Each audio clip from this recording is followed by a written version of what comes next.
Nice to Good be evening, here. Ma. Yeah.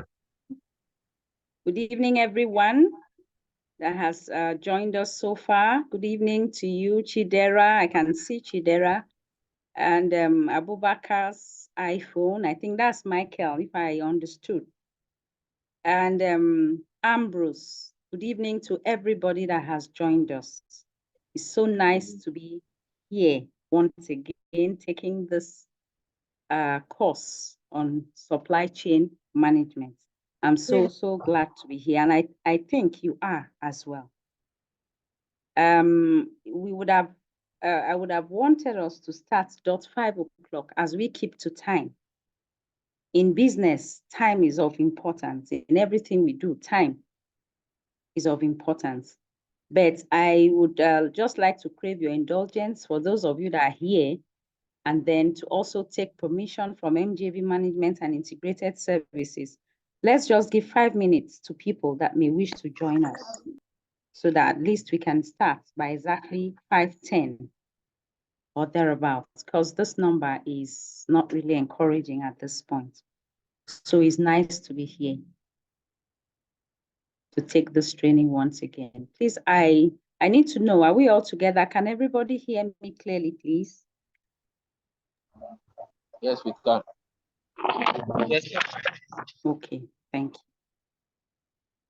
Thank you. So please kindly bear with me. Let's just give the participants that are yet to join us 5 minutes to be with us while I share my screen while waiting for them. Thank you so much. Hello, good evening. Thank you. I really love to hear the voices of all the participants, because what I normally do when I have trainings is I don't always like my trainings to be one-sided. I like it to be contributory. I like everybody to contribute. I like everybody to talk, to share. We are just here to rub minds. You know, I don't normally like the training that is bottled up, just talking and talking and talking, do all the talking myself. So I believe that everybody is going to contribute. So once again, I welcome everyone here today for this supply chain management training. Like MJB Management had said earlier, we just concluded some time ago, we just finished the first batch of supply chain management training. And thank God, this is the second batch. I really had a very nice time with the first batch. I got to learn a whole lot of things from the pharmacists that were on the platform and the non-pharmacists as well. So today, I believe I'm going to learn more. So I crave your indulgence. Just sit relaxed, not a tense situation. Sit relaxed. Get ready to share your opinions, your ideas. We are just going to rub minds and we have fun all the way. That's what's going to happen today. So for now, I was hoping we have about 24 people, if I am not mistaken, on the platform, but I have just seen 11 participants. I was hoping that if I add the 10 minutes, that we'll have more people turning, because attendance is very important for certification. Thank you so very much. So as we proceed, please, there are these few rules I would love. And the rules are as follows, please. Let's try to, like MJB said, mute our mics, because we have 3 hours for this training and we're going to have break. Today is the first day of the 3-day training on supply chain management. It's going to be 3 days, 3 Saturdays. So today kickstarts the first Saturday. So please, you will help me to move faster and better if you help mute your mics and you unmute when you have to speak. Then please contribute. I love contributions. I love stories. I love experiences. Let's just share, because 1 or 2 people can learn from you. Thank you so very much. For this training, we are going to have, like we already had on our platform there, we have the following modules, like we are seeing here: Introduction to Supply Chain, Global Supply Chain Operations, Supply Chain Design and Planning. We are going to take those 3 modules today. We have broken the modules into 3 because we have 3 days. So we are going to take the first 3 modules today. Now, Supply chain. What is this supply chain management? What is a supply chain? Now, before I started doing trainings for MJB management and integrated services, I never really, before I had all the certifications and the training I went for, I never really thought about it. I just felt that, yeah, I can walk anywhere and just buy something. Nothing was at the back of my mind. I never asked myself certain questions when I walk into a supermarket to buy something, or when I need a service, someone to render a particular service to me. But as time went on, and in the course of my studying, I got to discover that there are many things that we take for granted, and many things that we don't even think about. There are so many things that are behind the scene that we don't know when we go to buy things. So what is supply chain? Take a look at, for those of us that are women, yeah, men also wear chains. Women, we wear necklaces. So take a look at the necklace that you have. Just visualize, if you are not putting on anyone right now, visualize it. You'll see that your necklace or your chain is made up of different parts, small pieces that are interlocked and put together. That is a chain. They are put together. Any attempt for any of the piece to fall out, then that particular chain is not complete anymore. Good. So what is the supply chain? Is supply, we already know. Providing things, getting things, making things available, that's supply. And then the chain. So just as it is with the chain that we wear, that is how a supply chain is. All the parts complement each other. All the parts on the chain complement each other. Okay. If you walk into a supermarket, maybe a shop, imagine a situation whereby maybe you are craving for something. Let's look at something as little as maybe a chocolate bar. Let's look at a chocolate bar. Maybe you just walk into a shop and you stroll there, you grab the chocolate bar from the shelf and head to the cashier's office to pay, to make your payments. Without a second thought, you don't think twice, you just proceed and make your payment so that you go out of there. But have you ever wondered about the journey that particular, how do I put it? The journey, the behind the scene effort that was put into making that supply, chocolate bar to be supplied to you. Just think about it. All we do as customers is just to walk, you pick something, you pick what you want, and then we are out of that place. But the real fact remains that a lot goes on for that chocolate bar to be able to reach you as the customer. There are things that go behind, invisible backbone of our daily lives, things that happen, things you buy. How does it get to you? What is done for you to ensure that you are happy? That is simply what we are going to look at today. What is supply chain management? What is a supply chain? A supply chain is simply a group of things that work together, different strands of a chain. The raw materials can be one strand, the manufacturer, another strand, the retailer, the wholesaler, people that work behind the scene, the person that will transport that particular product to the supermarket, the person that will ensure that you as the customer gets it on time. These are different parts of a supply chain. Now, over the last 3 decades, over time, this concept of business, our general concept of business has changed. Before, if you need something, you just have to go to the market. Oh, I want to buy, maybe I want food, I want to buy a piece of jewelry, or I want grocery. You have to go out of your house and go to the location where that grocery is. You have to look for it, take pains to go look for it. But today, you and I can agree with me that it just takes few hours, in fact, few minutes if care is not taken, to get what you want. It just takes a very short time for you to get what you want. All you need to do is to put across the call and it gets to your doorstep. as fast as possible. You have choices. You can pick from a variety of choices, anyone that suits you. You can weigh all the pros, look at all the cons before you buy anything. It's just like this particular training that we are doing today. So business has changed. The business life has metamorphosed into something else from what it used to be in the era of trade by barter. Now, businesses are global. Anywhere, anytime, you can get whatever you want in the comfort of your homes. It's just like we are here now, having this training. All of you there, none of you can see my face, but I'm giving you the training. I am not with LJB Management and Integrated Services. I'm not around them, but you are hearing me talk. You are learning from me. You have paid your money for this service that is rendered.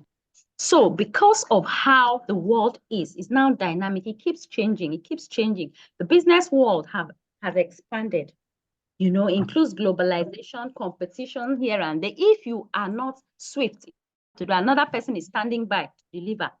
In a split second, the person is giving what is going to deliver. So that's why you have to be on top of your game. Hence, this supply chain management training that we are having today. You have to learn the antics. You have to learn everything it takes, because the world has moved from the stage of being how do I put it, analog. From that analog state is now a digitalized. The whole world is now a global village. So how you value your business, how you handle your supply chain is what matters more now. Not how much of the money you have or how many offices you have. No. How are you able to coordinate your affairs, to interlock everything you have, to ensure that what your customers need is what you are giving them? Because the bottom line is you are serving your customer. So I don't know if I am making sense. Are we together, please? I intermittently will have to find out if you are with me, because I don't like a place being just quiet. So I'll crave your indulgence intermittently. I'd like to find out whether we are together. Please, are we together? Yes, ma'am. We are together. We are together. Okay, thank you. So today we are looking at, I want us to be a little bit passionate about what we are learning today. If you are a business owner, like I'm so happy, I'm going to be talking to pharmacists, another set of pharmacists here. So I'm going to learn more from them. So we need to know how we can move in this fast changing world, how we can do our businesses, how we can stand out and do what we know how to do best. That is very, very important, for us to learn how to go about it. So now, the survival of any business in this world, that's why you see people have businesses, they open their businesses, before you know, they shut down, they are not making profits, things are not going the way, customers are dissatisfied, customers are not happy with them. Why? Because they lack the knowledge, they lack the right knowledge that they should have when handling their businesses. So simply, supply chain is made up of all the parties, different parties that do their different work, like raw material. Before you actually produce something, let's take for instance, sofa. Those of us that's in our sitting rooms, the cushion chairs that we have there, our sofa that we have. Before a cushion chair is made, a furniture maker has to go through some steps. Now, the furniture maker has to get to the supplier, his or her supplier. The supplier has to go into the forest and get wood that is appropriate to make that particular kind of sofa. So in that particular furniture making supply chain, the first stage is getting the raw material, which is the wood that will be used to make the sofa. So the wood, the person inside, the supplier will go in search of the wood that would be appropriate, maybe go into the forest, maybe get mahogany. I don't know the other types of wood, mahogany or any other wood that is grand enough to make a sofa, a good sofa. Will get it. Now, the person that gets the supplier that gets the wood will hand over to the manufacturer. The manufacturer also would need to get materials to make the sofa, like the cushion materials to make the sofa, we'll get the nails, we'll get the strings, we'll get other things put in place, get it from different places, from different sources and from different people. So when the person, the manufacturer gets all these materials from the raw material supplier, he or she or they will begin to come up with ways they can make that sofa beautifully, effectively, and presentable for the consumer. And after that sofa is made, perhaps if it is in a large quantity, then it will start the retailer or the wholesaler now to go ahead and sell market. So you see the process. You see the process that it takes to get something. So for anything,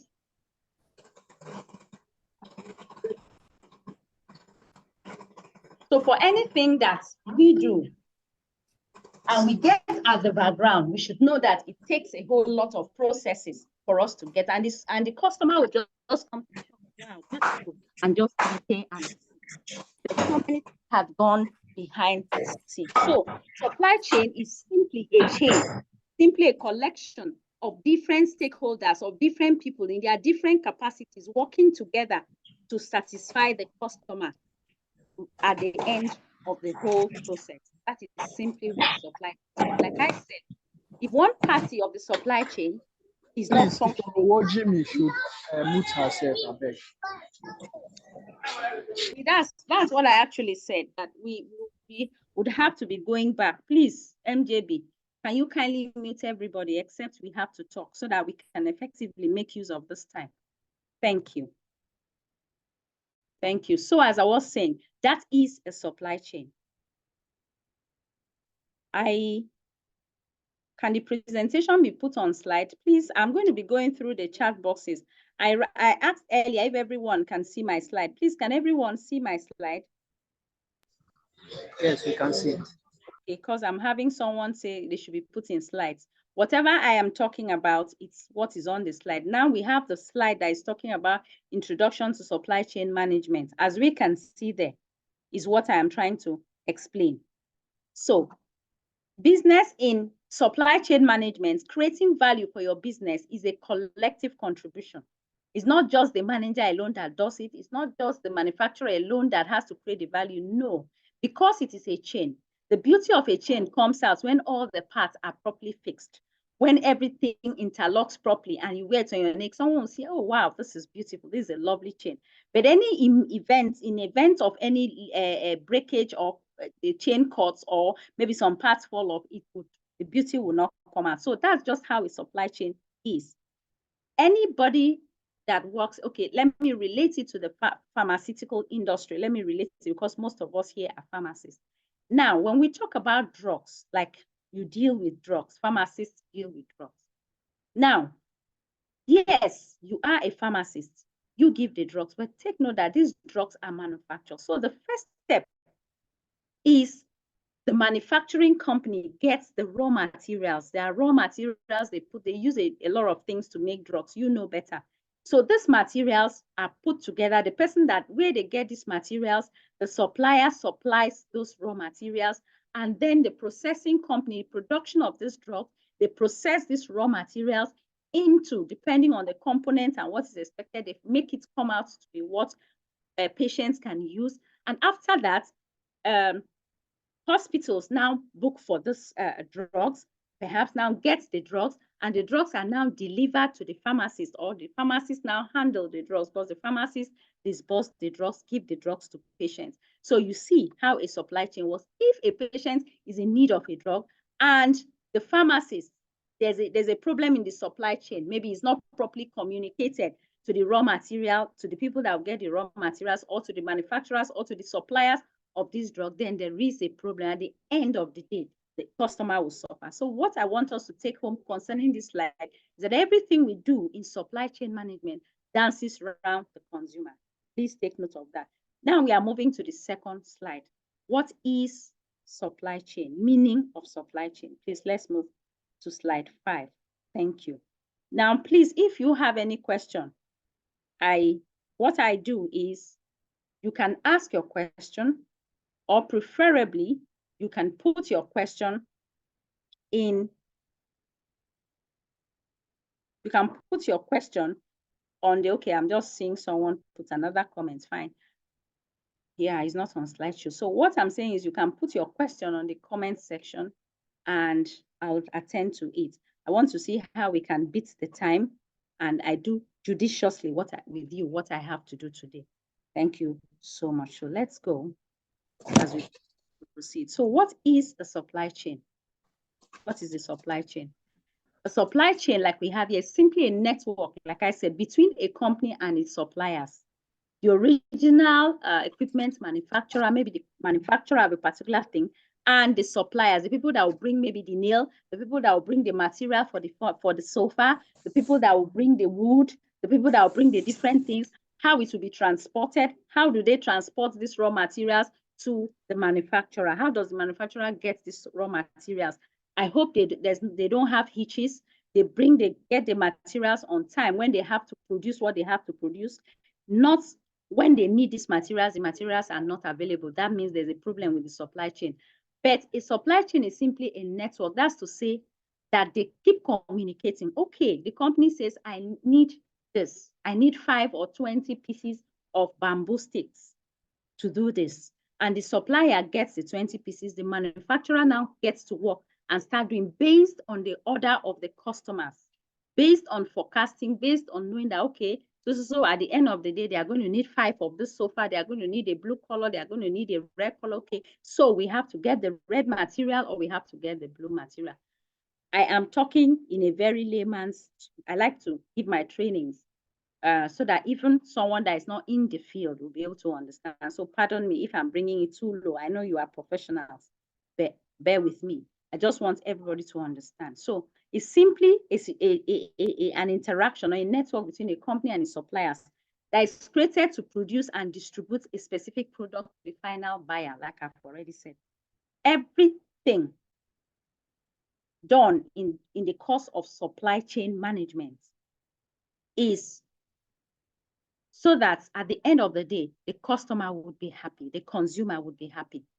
That's what this supply chain thing we are talking about is just all about. That is it in a nutshell. It's about satisfying the customers. Why? Because the way businesses have turned today, if you don't handle your supply chain well, you don't have that effective communication, you are not able to liaise to have a smooth running between the members of your supply chain, then do not forget that you have competitors, that you have people that in a split second, what you are willing to drag with, you don't want to do it properly. There are thousands and one waiting to take over, or there are thousands and one waiting to even deliver that thing. So why? That is why you need to be on top of your game. That's why you have to step up. That's why you have to handle your supply chain well, because the world has gone beyond the money, beyond how to do this or how to do that. Now it's centered on supply chain against supply chain. So if your supply chain is not working well, for your customers to be happy, of course, what do you think? They are just going to back away and go and attend to get another person in a split second. They have varieties. They have a whole wide varieties to pick from. Good. Now, supply chain is also made up of different activities. Activities like transportation, logistics, movement. How do you move this? Even when you are done with the sofa as the OEM, that's original equipment manufacturer, you are done with making the sofa. How do you transport it? Maybe get to the retailer, the wholesaler that will sell it, or to the retailer, or even the consumer. How is still part of what we are looking at. And how, in what quality do you want to make this sofa? Do you want to make the sofa in a way that the consumer will not be happy, will not be satisfied with your work at the end of the day? Of course not. So all these things, different activities, different people, the people that listen, that take the instructions, the people that do the logistics, the driver that will convey the material, everybody work together. The information, okay, so is happening. Children are about starting school. We have to sew about 1,000 pairs of uniforms. These are information that you have to put together. Resources, you begin to go into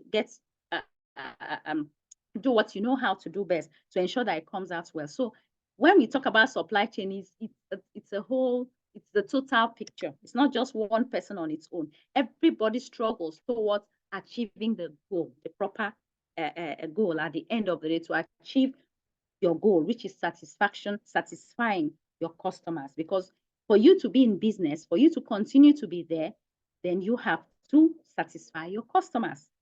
And how best can you satisfy your customers than for you to ensure that your supply chain works together, that they smooth, everybody works together to achieve the same, the bottom goal. Okay, and then, like I took time to break this on the slides, and then it also represents the steps to take to get the product or services, like I said, to start all the steps involved from the raw material stage, you know, to the, from the raw material stage to the real state, from where you get the raw materials, like I talked about making sofa, that's the former state, from the wood and the raw materials, then putting it together, the carpenter, the manufacturer puts it together, puts the nails, put the strings,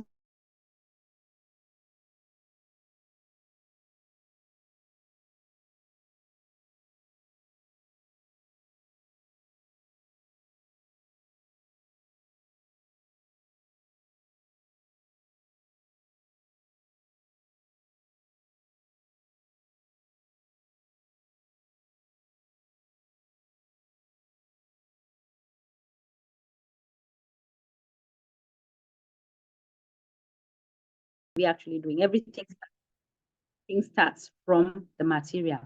Now, material simply means the raw materials. How do you source? How do you get these raw materials? How do you get them? The flow of the physical movement of goods and materials through the supply chain. Physical movement, okay, we need this. Oh, we need nails to be able to do this, get the sofa done. You know how, okay, you have to reach out to the supplier. Okay, we need maybe 5 pieces of nails, or we need 10 pieces or 10 cartons for 10. Information has to flow. We've not gotten to the information flow yet. Yeah, but materials move from one destination to another through the supply chain, from the raw material sourcing. That's where it starts, sourcing raw materials that you need to manufacture whatever thing that you need to manufacture, to the delivery of this finished product to the end consumer. That is material. For example, like I already said, if you're a furniture maker, you will have to cut the wood, like I talked about. First, because you want quality, you not go and get a wood. You not look for a supplier that will give you a wood that before you know it starts bringing out, I don't know how they call it. I don't know, because I'm not a specialist in that area, but you tend to see dust come out of it, and before you know, the wood is bad.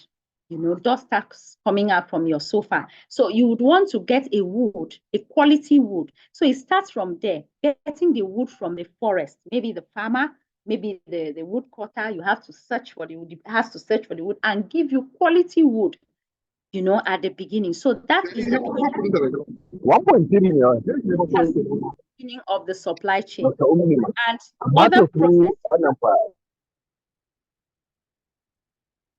other processes follow before that will be in your house. From the beginning of the supply chain, the material sourcing for the raw material, that is where material flow comes, to the movement of making the actual sofa, the home furniture, and then it gets to you, the consumer. These are steps. So the continuous flow of wood is being transformed through the chain and ends up to be furniture, which we all use.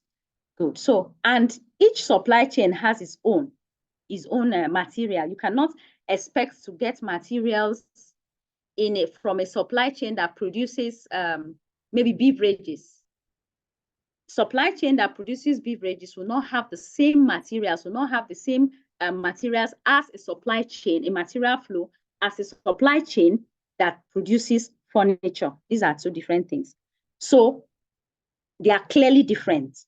Each supply chain has its own peculiarities, has its own how do I put it? Has its own peculiarities. Yes, they have the things that are related to them. You can never be able, you cannot mix up a supply chain that does beverages with a supply chain that produces furniture, or a supply chain that maybe sews uniforms for children or makes uniforms available for children at the beginning of a school.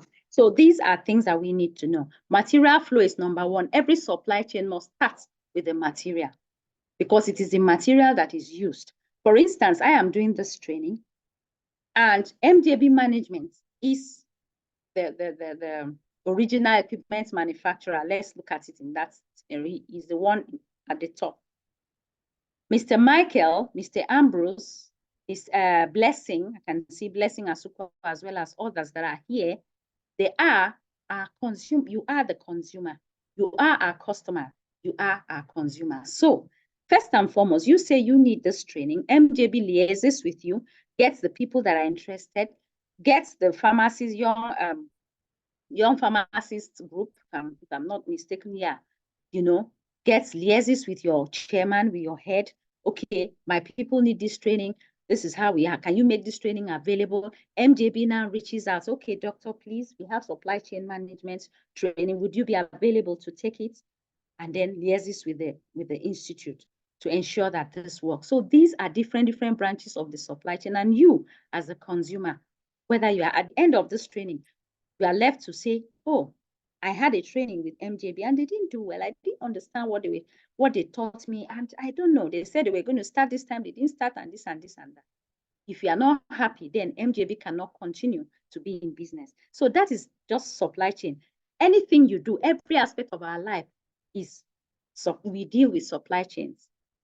Little supply chain, that's a simple supply chain, or the complex one. Everything we do, it is supply chain. In a home setting, most of us here, or some of us are married, the father is the head. The father gives money to the mother when she gets, okay, this is the money for feeding in the house. The mother takes the money, that's her own duty, gets to the market, purchases what the children will eat, prepares it, the children take it to school and consume it. So you see, if you look at the breakdown step by step, everybody in the family, they do their own duty judiciously because they are looking at the total picture for the family to be happy and for the children to be happy. So that is just how it is. So I don't know if at this point, is there any question before I proceed?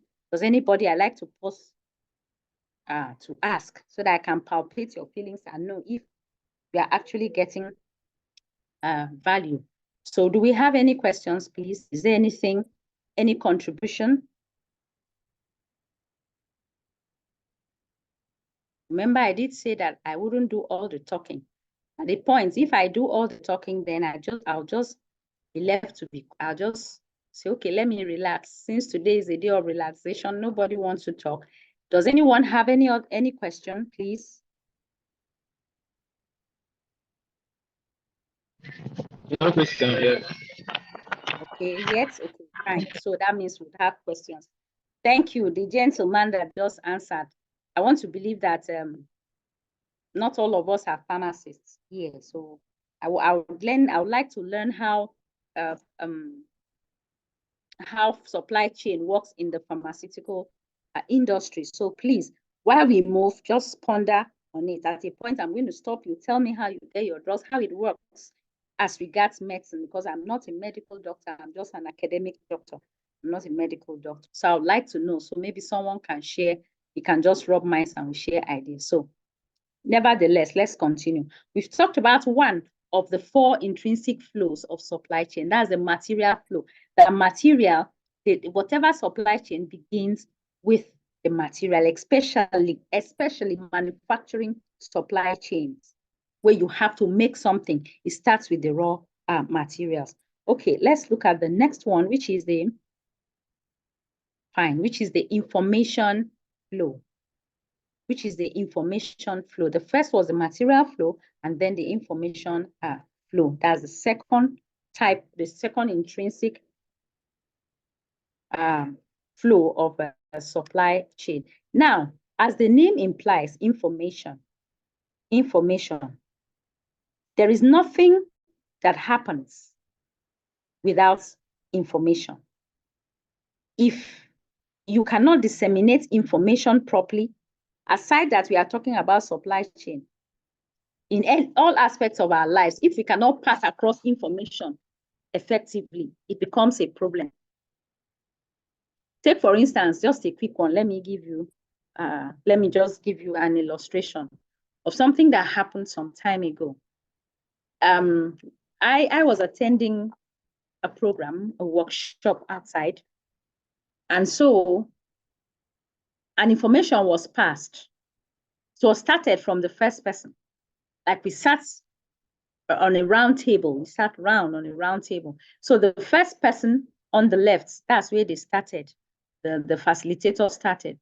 So she gave the information. Please, when you come tomorrow, put on your shirt. When you come, was telling her, please, when you are coming tomorrow, put on your shirt. And that was the first person. Now, she didn't want to go around everybody and she didn't want to say it. So she said, please tell your partner. What she said we should do was pass the information across. And so the person told the next person, and the next person told the next person, told that person. That's you. When you say, you just say it, whisper into the person's ears. They said, tomorrow we should bring our shirt. That person, they said it should. At the end of the day, surprisingly, the last person had a different thing to say. So at the end, the facilitator now asked the last person, what was given to you? What instruction was given to you? Ask a couple of people. And you would be surprised that just a few had the correct information that tomorrow you should. Say when you're coming tomorrow, make sure you bring all the things that are needed. That was the last statement that was made. Why? Because it is not easy to disseminate information and do it properly. So all supply chains make use of information because that is what they feed. That's what they eat. The information starts from the consumer. A consumer comes to you, please, I would need this. I want this. Can you get it for me? Or MJB comes to me and say, please, doctor, we have people that need this supply chain training. You took the first batch. Would you be available to take the second batch? And that is information. Information came from you or from your chairman requesting for this training to MJB. MJB had to locate a member of his supply chain. Okay, doctor, can you take this? And doctor has to get ready, get her laptop, or maybe if her laptop was not functioning, she needed to get her laptop available, to give the training, get information. Okay, doctor, you have to be there by 5 because participants will be there at 5. And this is what you're expected to do. This is what they're expected, and so on and so forth. So you see, information is the food with which businesses thrive. Information. So information simply refers to the movement of data and insights among various entities. It is the information that will help demand information. Customers need this. We have to make this. We have to do this number of this particular product because customers need it. Take, for instance, in a school, like I like making reference to school because where I live, I have a lot of schools around. At the beginning of the session, the head of the school has to know how many students or pupils do I have? Okay, 20. Then these 20 pupils, we have to make available perhaps maybe 25 pieces of this uniform, pairs of uniforms, because we are likely going to have more than 20. That is an information, that's forecasting. Okay, you just assume that you are going to have about maybe 30. But now we have 20, but I know this is just the first week, this is the second week. As time progresses, we'll have more. So let's make provision for so number in case we have more than that. That's forecasting. So you see, information is important. You tell your supplier gets to work and tries to make more than that, keeping excess so that any child that comes to school immediately will not be stranded, will have a pair of uniform. So information in everything is very important, from the consumer to the producer to the raw material manufacturer or the person that sources the raw material. Information just has to flow. It just has to flow. It is very important. It is vital to your business. For instance, now let me align it to the pharmaceutical industry. Most of you remember when we had COVID-19, when we had that particular, you will relate better because you are pharmacists. When we had that surge of COVID-19, that time, all of a sudden, there was something that was on the increase, just like that, on the increase. They now gave stringent rules. You have to have nose mask, you have to wear face mask, and so on. And most industries or materials that were used to make face mask and those nose masks during that time of Ebola, COVID-19, they thrived. That business thrived if they were able to get appropriate information. you know. So why am I using that? Information is very, very important in any business. You need to know. Demand information, forecasting information. Okay, this COVID-19 has just started now, and they say everybody should use masks. Oh, that means we have to get more of this mask because there will be influx in the demand for masks. People will just, I remember that time, even if it's clothes, you can just cut the cloth and run a thread around it so that you just have nose masks to avoid issues and, you know, to align with what the government wants. So that is information. You have to forecast. You have to, all this are put together to ensure that a business exists, and then you stay afloat and you become relevant. So let me pause now because I don't like talking too much. Let me pause at this point and ask one or two persons, pharmacists, to tell us, during that time we had that COVID-19 issue. I'm not saying it's no more now because some people still wear nose mask. It's still here. But that time that we just heard of it, that the government now started laying stringent measures down. You have to use your nose mask. You can be liable for some drastic punishments if you move out of your house without your nose mask and all this. So what happened in terms of drugs, in terms of supply of those particular materials or things that were relevant at that time? Or rather, let me ask my question this way. How does the pharmaceutical supply chain run? How do pharmacists actually where do they get their drugs from? How does it move? How does the supply chain move? I need to know that, so I will understand.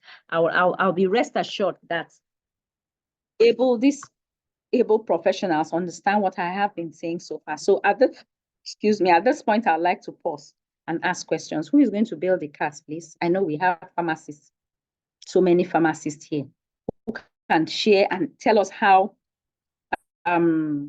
supply chain runs. How do they get the drugs? How do they administer? Well, how does, from what point to what point, what goes on? Pharmacists, over to you, please. Who is going to talk? Hello, I'm not even sure everyone is hearing me. Are we together, please?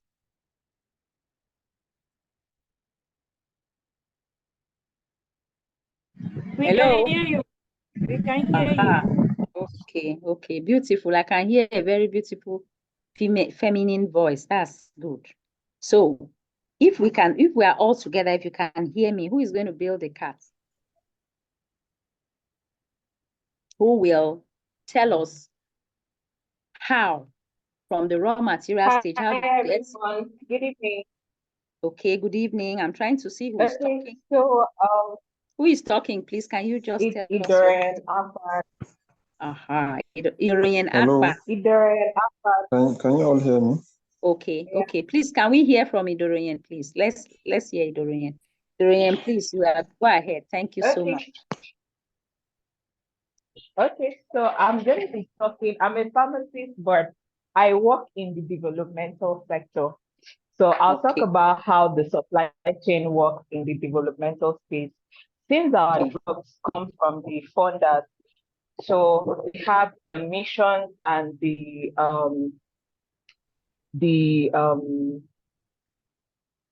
missions and the NACA. I work on an HIV project. So the missions and the federal government, let me say the federal government, they come together. That's the USAID, the funders, they come together, PEPFAR, they come together and they like quantify the drugs the patient now the clients will need. So by the time this quantification is done, supplies are being done in country into the different warehouses in the country that we already have. So to actually assess this drug as a project now, you have to make a request through your different various sites and request for the quantity of drugs that you need for your patient that period. For that bi-monthly period, since it's bi-monthly. So by the time you request for it, orders are being generated, validated first by the Pdscm team, and they are now being generated and it's being supplied through 3PL to the different facilities. So that's how it works in the developmental sector, but please, the community pharmacies and industrial pharmacies can go ahead and tell us how it works in their space. Thank you. Thank you so much, Idoroyen Akpan. Thank you. In fact, you know, the voice I am hearing alone is enough for me to understand what you are saying. It's a lovely voice. Thank you so much, Idoroyen. That's nice. At least I have an insight as to what you are saying. So you see, information is very, very important. Without getting the actual information, making everybody know what they are expected to do, envisaging the quantity of the vaccines or the drugs that those patients would need, nothing goes on with that information. So thank you, Dorian. Thank you for sharing that with us. I love to hear people talk because I learn. I am here to learn from you. Nobody's an embodiment of knowledge. So thank you so much. Yes, I heard a male voice, please. Someone else wanted to talk. Please, can you go ahead now? Thank you.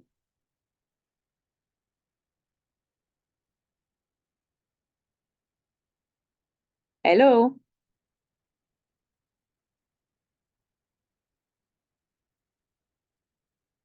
Please, are we together?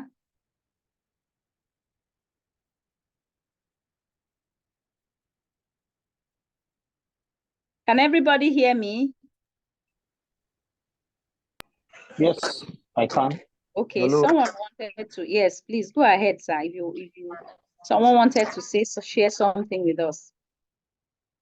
I wanted to add 1 or 2 points from what my colleagues just. Okay, sir, please can you tell us your name? I'm trying to see. Yes, I'm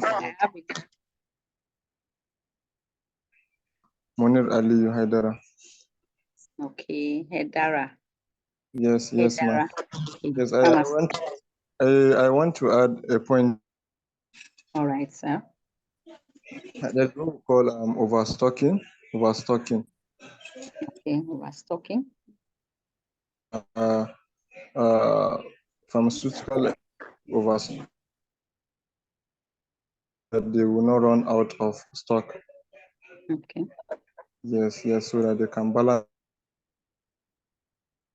COVID-19 issues, so that they will not be so there's what we call overstocking.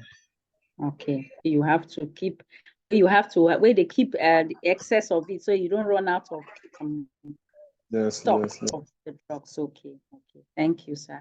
Thank you so much for sharing that with us. We are going to get to learn that overstocking. I think second day or third days is part of what we are going to learn in this. Thank you for sharing that with us. Thank you.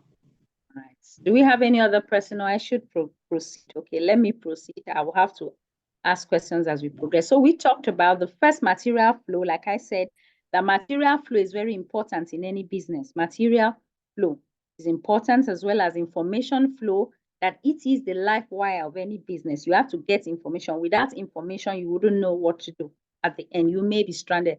So now let's look at the next, which is finance flow. Finance. When once from the word finance, we already know what we are talking about. Money. Finance flow. What the money that we need to move what we have to. As where does this money come from? Simply finance flow. All supply chain deal with money. How does the money flow? Of course, when a consumer needs a particular service or needs a product, just as you need the service of this supply chain training, money came from you, like you paid for the service. So the consumer is always at the bottom line of the finance. That is the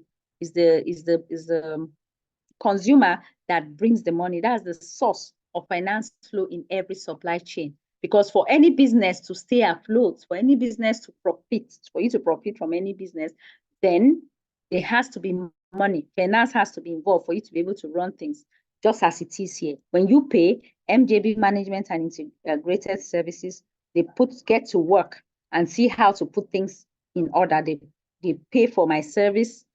They pay for my service, and then any other thing along the way they do with the money. So the finance comes from the consumer, the end consumer, and then the distribution and sharing of this financial resource across the supply chain will allow for better alignment between the contribution and reward for the participating companies. So it is this money that they use, the people that bring these raw materials, that bring these things, you have to pay them. Where does this money come from? It comes from the consumer. The end of the day, they are the ones that bring the money for you to render the service that they want, for you to give them exactly what they want.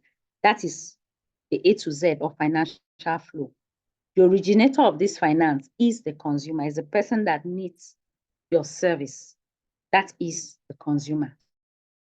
So that is finance flow. Money from finance, we know we are talking about money in any business.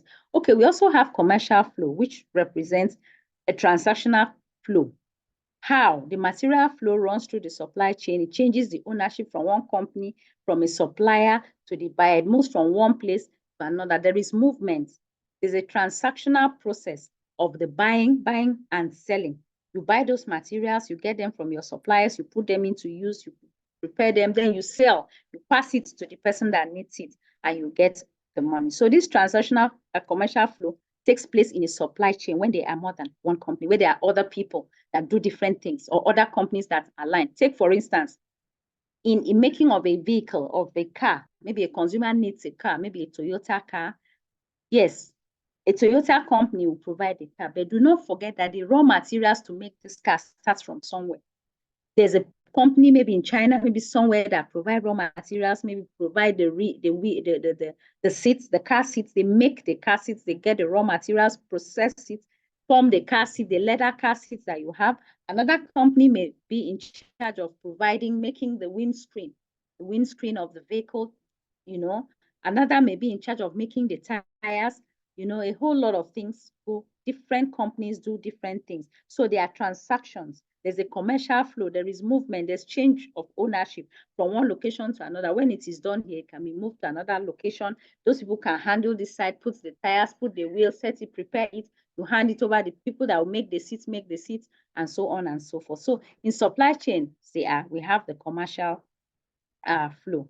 Now, what is the purpose of the supply chain? Like I said from the beginning, why supply chain? What's the purpose of having a supply chain? The main purpose of any supply chain network is to satisfy customers.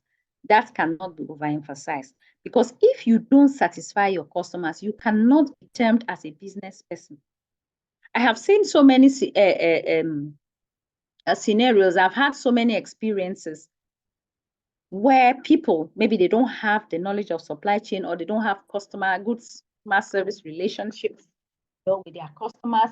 They forget that it is the customers that make you who you are. It's the customers that give you what you have.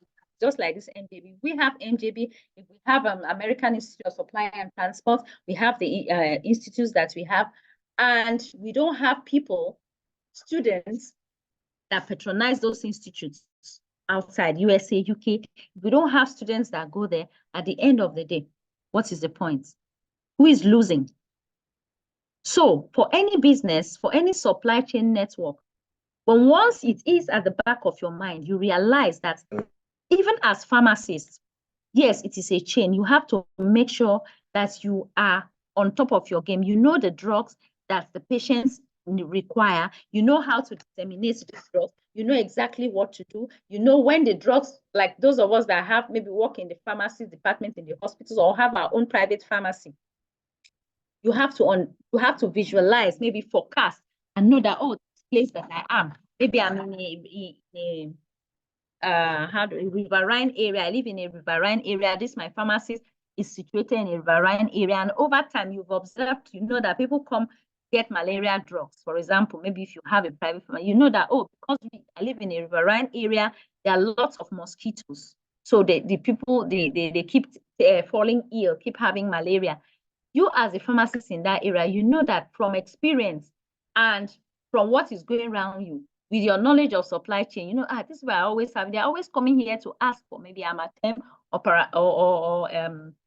Lokmal, or all those malaria drugs that you know better. They always come and request for it. So what are you supposed to do? You should ensure that since you are there as a member of the supply chain, because you are just a member, you have to ensure that you work hand in hand with your suppliers, with, I don't know how people call it, but perhaps maybe the Ministry of Health that provides the drug, or the entities that supply these drugs. You have to work hand in hand with them. On no account should the patients come with malaria or maybe needing drugs for malaria and it is out of stock. Or maybe that's when you even actually want to even ensure that the drug is available. Let me give you an illustration. Sorry, I'm talking to pharmacists, but you people shouldn't crucify me, but I just want to relate an instance that, you know, that makes me always very passionate when I'm asked to talk, to deliver this training to pharmacists like I did the first time, because I've had issues. I've walked into a general hospital, needless to mention the name, that there was an emergency. Someone was taken to the hospital, and at that point, they needed some drugs. After attending to the person, checking out, they needed some drugs. Do you know, to my surprise and dismay, they brought out the hospital, I think the nurse or the doctor or whatever, brought out a sheet of paper and wrote out the drugs and said, please, madam, I mean in an emergency situation, understand, in an emergency situation, brought out drugs. Brought out a pen and paper and wrote, hey, madam, I just saw her fetch a paper. She said, please, you know, we don't have these drugs. Please just go across this place. You can get these drugs as fast as possible so that we can do this. I almost lost my aunt because of that. So if they had a very smooth supply chain, you should be able to like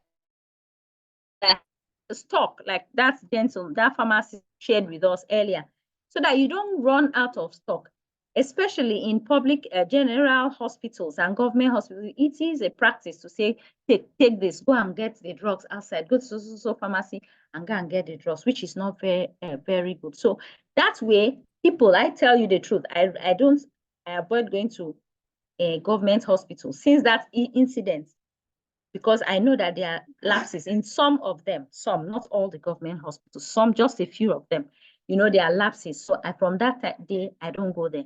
You see, they have lost a customer, directly or indirectly, they've lost a consumer. So why am I telling you this? We have to run our supply chains. We have to make sure we are on top of our game. When our customers need what they want, it should be available. Do everything it takes, work hand in hand with the person that is the material manufacturer. Logistics, very important. There are times you order for things in this globalized setting world, you order for something, and when that thing gets to you, when that product gets to you, it is what you ordered for versus what you got. Two different things. Especially women, you understand what I mean by what you ordered for versus what you got. Because at the end of the day, you are getting something different. You are not even getting it in time, lead time. You're not even getting it at the time that should be given to you. One excuse or the other. And if you continue 2, 3, 4 people, it happens like that. That's how you go out of business.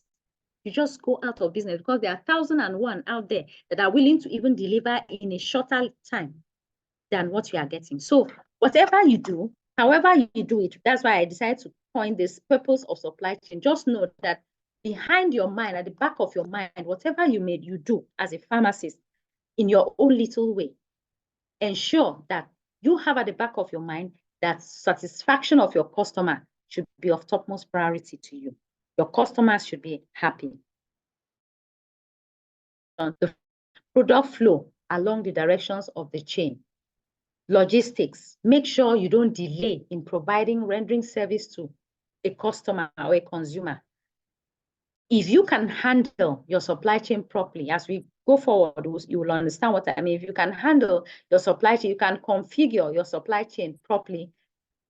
At the end of the day, everybody is working towards their own goal. The person giving information knows exactly what to do. The person that delivery knows, okay, I'm taking this route so that I'll get there, and the next, this is how I'm going to do. No excuses. You do everything at the nick of time. It helps everybody to stay in business. So that is why it's very important for us to satisfy our customers. That need for customers to be satisfied in business, to tell you the truth, cannot be overemphasized when we talk about supply chain management. So that is the purpose of supply chain. Now let's go. Now, how can you become a world-class supply chain like I talked about? We have supply chains that are simple. We have the ones that are complex. You know, a person that just maybe sells doesn't have, you can't compare a supply chain of just maybe a business person that just sells something, maybe a small shop or a small kiosk that just sells something. You can't compare it with maybe Amazon. You cannot compare. Of course, you know that the supply chain of Amazon will be bigger, wider, and broader than just a little business, maybe a little market or something. So if you want to be world class, if you want to stay on top of your game, then you have to take note of these 4 major dimensions. I just want you to look at it in the passing, because you will get to it day 2 or day 3. We'll talk about it in depth so you will understand this. But these are primarily the 4 major dimensions. Operational excellence, you must be excellent in your operations. How do you operate? Do you deliver as at when you should deliver? Do you deliver, not only delivering, but do you deliver the right product? These are 2 things. When someone says, I want this, I want you to give me this, do you give the exact quality that the person will be satisfied? Do you water down your standard? These are some of the things that we have to look at. Very, very important. How do you operate? How does your operations run? Do you have a one-on-one? Do you have a good rapport with your suppliers? Because that is important. Maybe you just stay and you need something all of a sudden. Maybe someone just calls you, oh, please, I know you are into cement. You are into, you sell cement. Please, I would need maybe 200,000 bags of cement, and you run out or you don't have. It's very easy. It's very easy. I like the Igbos for that, because in a split second, they make the connections. They follow the information flow. They reach out immediately. So for you to be there, you have to make sure your operations is excellent. You operate excellently. That's what will make you stand there. Strategic fit. What are those things you do? You observe what your competitors do. You have an edge over them. That is how you remain in business. That's the strategic fit. You come up with a strategy. Now, I would like to pause here and just give you a little illustration. Where I live, a couple of people, I have about 3 people that sell crayfish that we use in preparing soup. I have 3 people that sell crayfish. Now, the 3 of them, yeah, they sell crayfish. It's affordable. If you don't want to go to the market, you can just call them and they get it. Now, amongst the 3 of them, one of them sells more than the other 2. Why? Because she developed a strategy. And then what is this strategy? Others sell the same crayfish that she sells, but she has an edge over the others. 1, in terms of when you buy, there's something she does. If you patronize her, maybe you buy from her for maybe 2 or 3 times, the next time she gives you the quantity that you paid for and gives you an additional quantity. Just a little. If you see it, just a little, but it has gone a long way. Because of that, people please, I need to buy from it. I need to buy from you, regardless of the price that she makes, but just because of that incentive. So that one is just for a common man, a person that just sells a little thing somewhere along the road. You as a pharmacist, what is that strategy that you use in your supply chain? Maybe you don't work in the hospital. What is that strategy that you use? It may just be a simple thing as maybe ensuring that your suppliers, maybe you ask for your materials when you need them, you ask for these drugs, they deliver to you on time, you show appreciation. Appreciation must not necessarily mean you giving them dollars or no. You can call and check up on them. It's as little as that. You develop different strategies. You come up with strategies because if you don't, there are many things that are going on in the world today. For you to remain relevant, there are so many hospitals, there are so many pharmacists around, there are so many pharmacies, as in pharmacies where they sell drugs around. So what is that thing you do? Not will people come to your pharmacy and say, please, I want this drug. You say, oh, it's finished. In fact, it just got finished last week. I'm here to restock. What do you think that person will do? If that person goes, maybe comes another day and there's still an excuse as regards the drugs, of course you have lost a customer, because if it's me, I'll not go there, I'll look for another place. So that's how the world has become. Strategy. Then be ready to adapt. Are you able to adapt to situations that arise? Like I talked about that COVID-19. There were people that were struggling that time. There were people that didn't have the ability to adapt easily to the changes, to conform to change. People that were not dynamic. So do you have what it takes in any supply chain? Now, let me step out of pharmacist, in any general supply chain, can you adapt? Can you immediately deliver when the need arises? Adapting also is to that. If something just happens, then there's a need for something for a very serious increase in getting a particular product now just skyrockets and it's needed. Are you equal to the task? Will you be able to deliver? Can you adapt to change? What can you do? So these are some of the things. And the unique voice, that thing that makes you stand out, very important. We are going to look at it. That's why I say, let's just look at it on the surface, and very soon we'll get to, we'll look at it when we proceed, maybe day 2 or day 3. So, all right, now, okay, just as we have here, if your company makes a product from parts purchased from suppliers, and those products are sold to consumers, then you have a supply chain. It's as simple as that. I've already talked about. Some supply chains are very simple, just little. Some are wide. The bigger your business, the bigger the size of your business, like I talked about Amazon, the bigger the size of your business, then the higher it is when it comes to so you definitely have a complicated and a complex supply chain because you have a bigger business. You cannot compare a small business size of a supply chain with that of a bigger business, especially a manufacturing business. Like I said, we have different businesses, not only manufacturing that deal with supply chain. Like I am not manufacturing anything as I'm giving this training, but this MJB's connection with my own, that's with me in this case, it's also an example of a supply chain, a simple one, because we don't really have, we are not vertically integrated, like we don't have so many branches and all that, just a little. So we are still under, you can still tell me to be simple supply chain. So let us see. Okay, so what is supply? We've been talking about supply chain, supply chain, supply chain.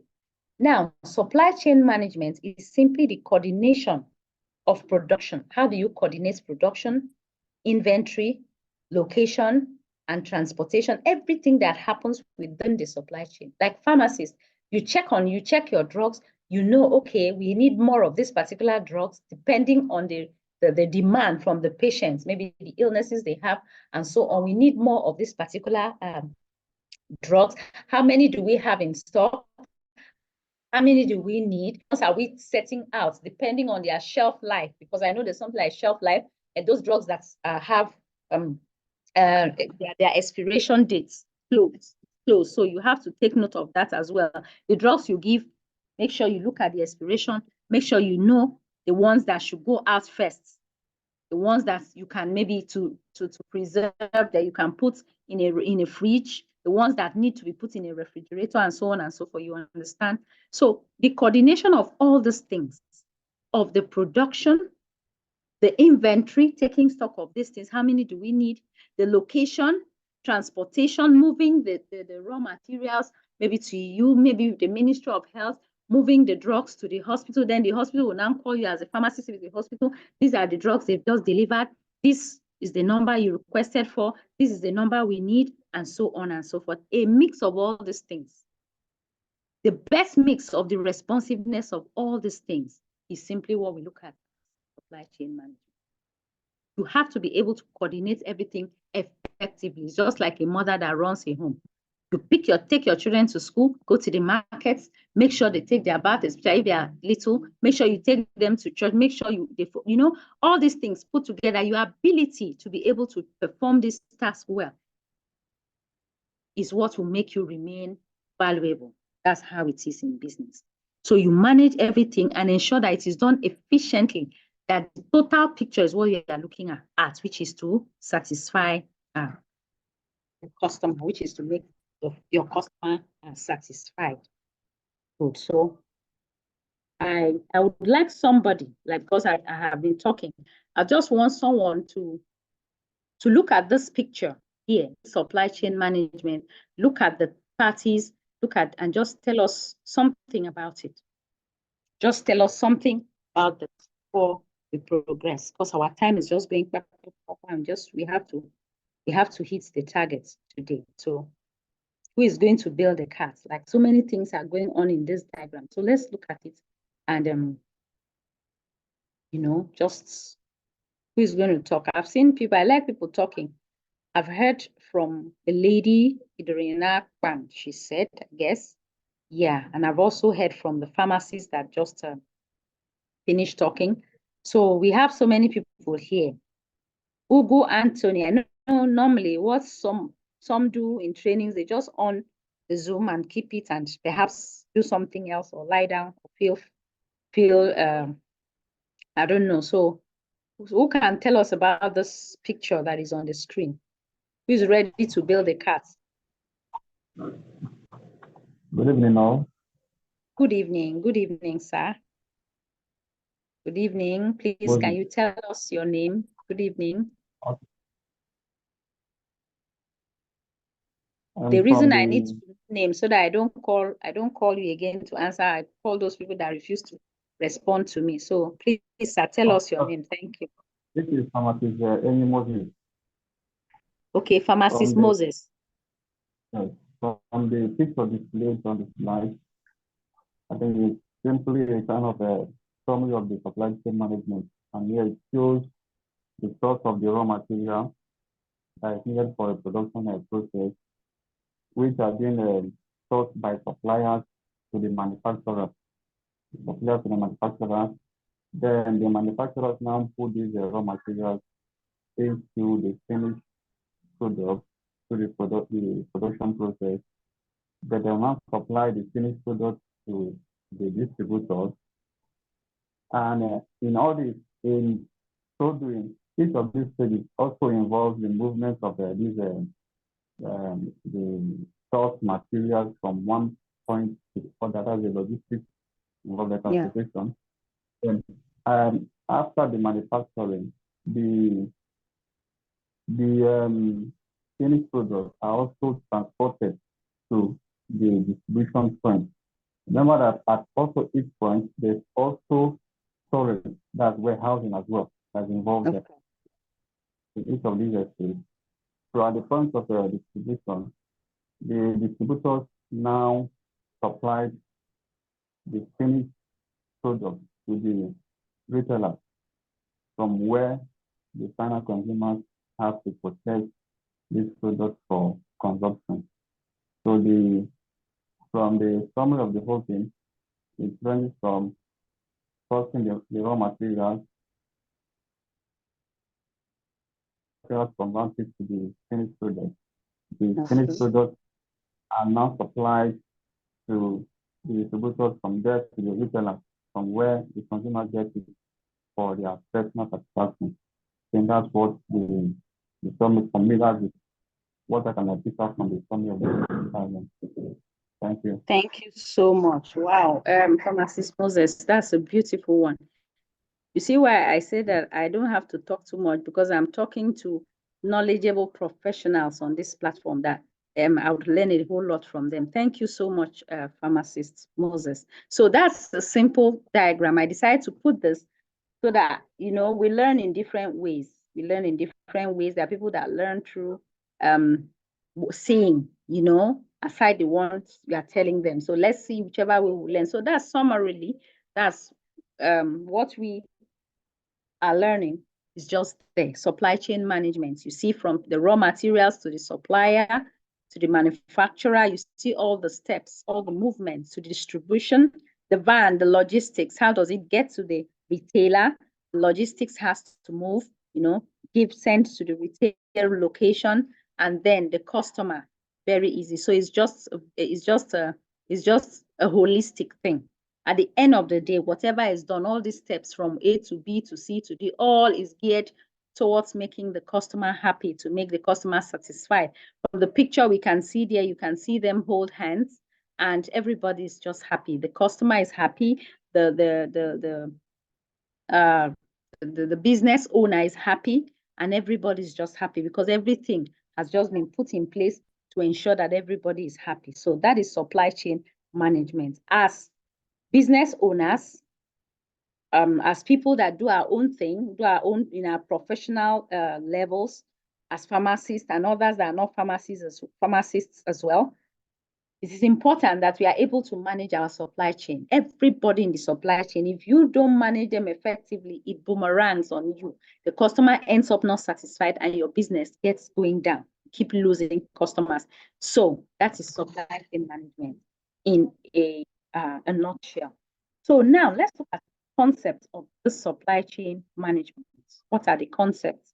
We have the supply chain configuration, the supply chain relationship, and the supply chain coordination. You can see there in that circle. These are the three concepts, major concepts of supply chain management. First, you start with the configuration.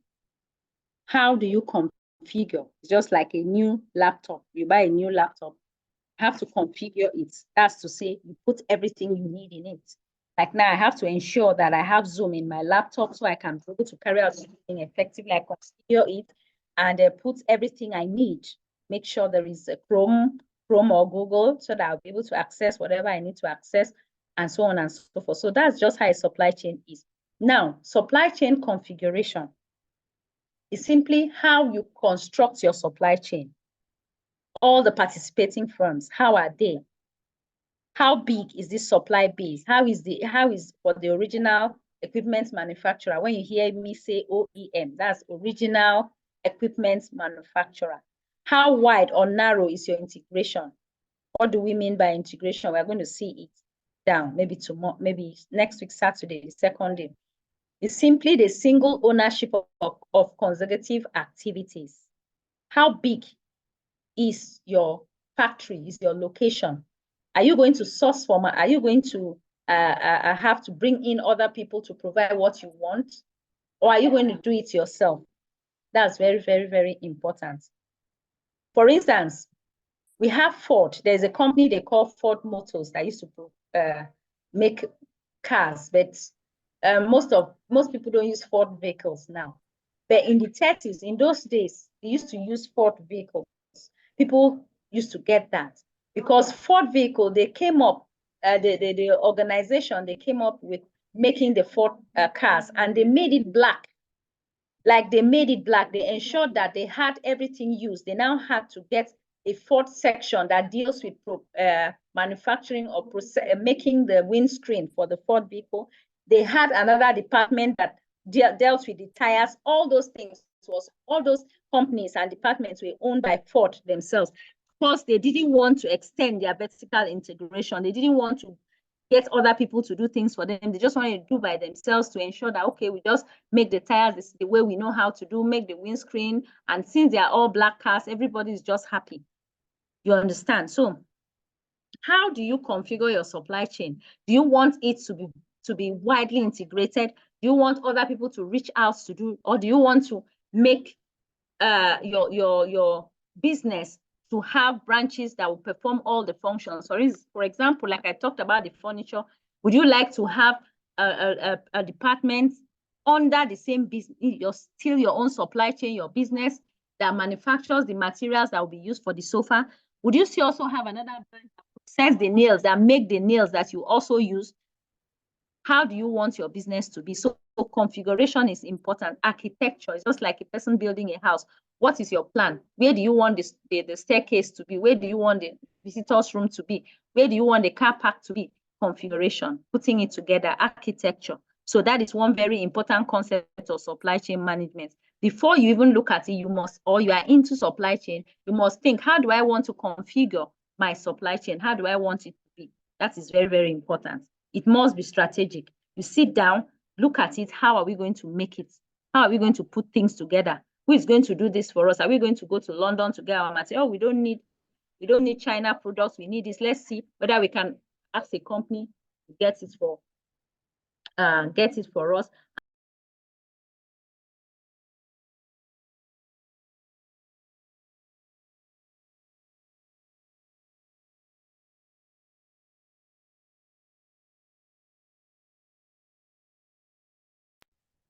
So that's practically what we are talking about. So let's look at that supply chain configuration, all these things. Today is the first day. So by God's special grace, we are going to see how to run it. We are going to see it in depth, second day, third day. This one is just the surface. So that's why we are moving like that. When we get into the nitty-gritty of it, we are going to have examples. We are going to relate it to real life experiences and scenarios when we get there into the main parts of it. But for today, we are just looking at the peripheral part of it. Okay, we also have supply chain relationship. How is the relationship within the supply chain? Relationship is very important. How do you relate with your suppliers? How do you relate with your customers?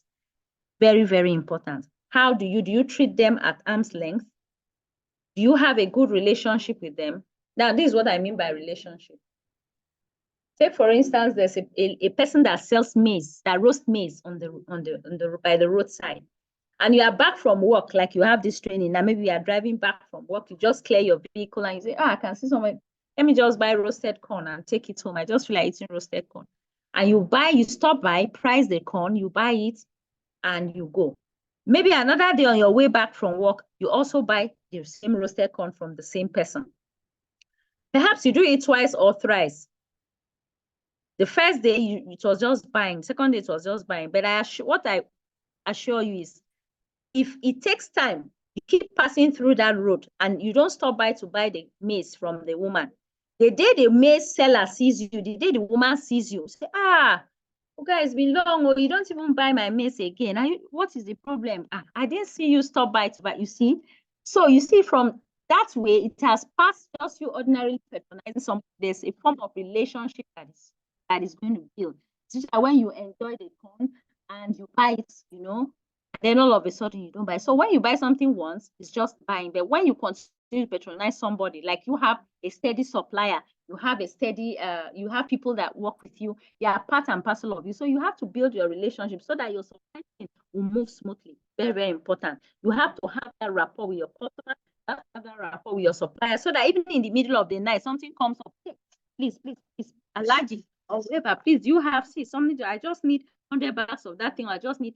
It will be based on the relationship you have. It may even be the last stop with that person, but because you have built that relationship, cordiality, you all share the same purpose. Now, the person selling that, your supplier now bears your vision, now has your vision in mind, knows your objectives, knows your aim, your investment plans, and knows that, I cannot afford to disappoint this person. Even if it's the last, the person will be out to please you. So that's relationship is very, very important in supply chain management.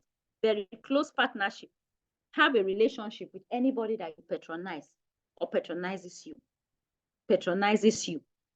Like I have a relationship with MJB, even though I had a training slated for today, I had to postpone it because of MJB. I said, no, I'll have to take the supply chain training because I took the first one. I have to take this one. But if it was another person, perhaps I would have, I'm really sorry. Please, can we reschedule this? Because I have another training, But since it was MJB, we built that, and it was a AIOGT, American Institute. So I said, no, let me take the training. So that is how good relationship is. That's why most times the Igbos, I love them for one thing. Respect to all tribes here. Respect to all tribes here. I'm not even an Igbo person. But one thing about the Igbos is, whatever you need, even if they don't have it, they get it. That's how. They don't say, I don't have this. Can you? No. They just look for a way to get it to appear as if they are the ones that have it, as in they are the ones selling it. Or they say, it's in the other shop, our warehouse. We just need to get it for you, because they don't want to lose that customer. They know if you leave there tomorrow, you may not come back to their own to buy. You may step to another place to come back. From there, you become a customer of that person. So you see, relationship is, very, very important. So we had jumped. Why did we jump?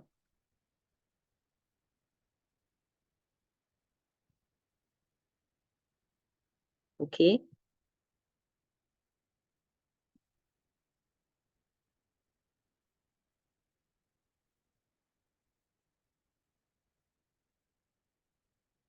Okay, so that's all about that supply chain relationship. We've talked about configuration, relationship, and like we are seeing on this slide, the result of long-term relationship is better and better quality and lower costs. That is the essence of relationship. When you have relationship with your customers, with your suppliers, you build that rapport, and so doing, you will have better quality, because better quality will always be reserved for you. Those that know what I'm trying to say. Better quality, they'll always keep you as priority.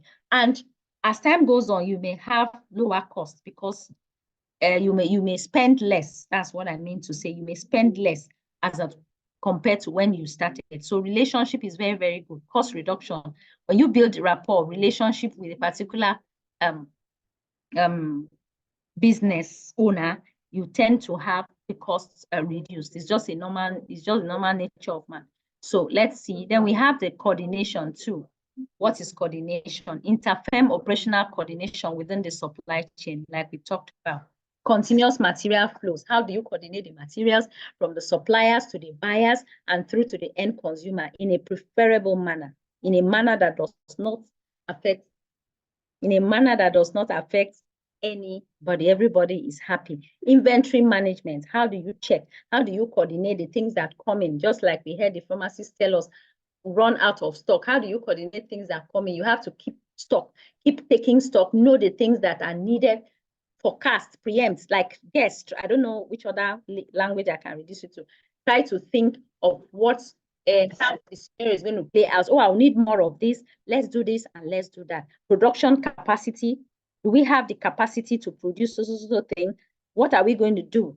How do we schedule? When are we going to produce that particular thing? Okay, we need it in 3 days, like a bread factory.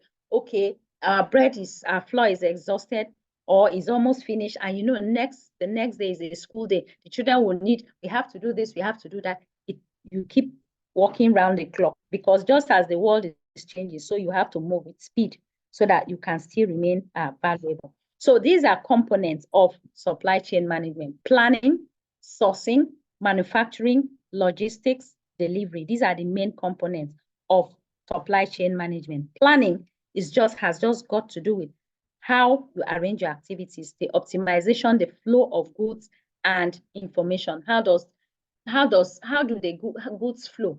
How does information flow? Who reports to who? What do they do if we have this? What if we are sending something somewhere and and the driver, maybe the car has issues, or due to one reason or the other, they are not able to deliver? Who are they supposed to report to? What are we supposed to do there? And so on. And planning. They say he who fails to plan plans to fail. So in anything we do, even aside supply chain, whatever we do, we plan so that we don't fail. So planning is always very important in supply chain management. You don't wait until it happens to you. You forecast, you plan. If it happens like this, risk management. Okay, if something happens, what if our goods are going and maybe there's, God forbid, an accident, or there's something along the way and we are not able to deliver to our customers? This is what we will do. This is how we'll act instantly. You don't wait until it happens, because these things happen. So you think and you forecast, so doing, the stakeholders, you bring them involved collaboratively. Everybody collaborates, and it's fine. Everybody is happy. Your customer is happy, because that's why you are in business, to satisfy your customer. So that's planning. Manufacturing too, like we talked, we all know that production of these goods from raw materials, making the sofa, making the chocolates from making the chocolates from or making the chocolate bar rather from the chocolates, making beverages, how to do it, what to do. You manufacture, you assemble the parts. For example, if you are making a car, like I talked about the Ford Motors, when you're assembling the parts of the car, you have the windscreen, you have the car seats, you have the bonnet, and so on and so forth. Assembling the parts, making everything, putting everything together, that's practically manufacturing, especially if you are dealing with manufacturing. It's not all supply chains that has got to do with manufacturing, particularly the ones that have got to do with manufacturing. This is very important. Okay. They need to know. You have to also keep, because they need to know how to manufacture, which quantity. In fact, you have to keep information, has to move. Information is very, very important, because that is how you get to know what has to be done at the nick of time to avoid you losing your customers. All right. Then we also have sourcing. This is very important. Sourcing. How do you source for your products? We are going to see it under, I think, either module 10 or 9 or 10. You will see sourcing. You see how we source. What are the things you need to do? How do you source for your customers? How do you source? What are the criteria? What are the conditions that you look at? We don't just ask just anybody to supply you something because the person supplied to your friend or the shop looks good or you think the person can do it. No, there are many factors. So it is a very, very critical state in any supply chain, sourcing. Because if you don't source for the right person, what if you get somebody that will collect your money and the person will disappear? It's just like you now sourcing for this training to have a professional diploma in supply chain management. And then you now go to, you get online and you just see an ad online. They say, oh, so school, whatever school, they just make it look very sweet and you opt out without doing your research, without finding out, without checking reviews, without knowing if they have been delivering before, without seeing testimonies or hearing testimonies concerning them. You just say, okay, because I desperately need this, I just have to enroll. And at the end of the day, you pay. And at the end of the day, you don't get your certificates, you don't even get the training. And it's a whole lot of, you can imagine that. So sourcing is very important for any business. How do you source? How do you know the person? How do you source for the company that will give you the raw material that will go into the forest and get the wood for you to make the sofa? You need, because they are the ones that will go, and because they just want to cut corners, they just get wood that will now come and eat up, that will not last for your customer. So there are many things you need to know. So many terms. How do you manage risk? This is where it comes. So effective sourcing contributes to cost efficiency, quality assurance, because if you source for the right suppliers, source for the right materials, you source properly in the right direction, then the result is your customer will be happy. You will be able to serve your customer and your customer will be satisfied at the end of the day. But if you don't source following the right procedure and source for the right things, of course, the reverse will be the case. So that's why sourcing is very important. We'll get to see the criteria before you can pick suppliers to source for anything that you need. You're going to see it subsequently, as well as now delivery, transportation, logistics. How do you get a driver that will not deliver? Oh, I'm almost hitting 7 o'clock. Shit. Now, there's an illustration I want to give, like where I stay. Someone ordered for fish that is dried fish, to be sent to to Cross River State. Ordered for that, and the driver was given. Do you know this driver? Because the driver comes from Cross River, the driver had to go home and settle his family issues before he now proceeded to take the fish to the person. By this time, the person needed this fish to start preparation for the wedding that was coming in. There was a whole lot of issues. So delivery is another thing. You get someone that will value lead time, that will be that one is one. You say, okay, this is when you are going to deliver the product, and the product gets to that person, to your customer. It makes your customer happy. So logistics are things that you have to really look out for. Delivery, how do you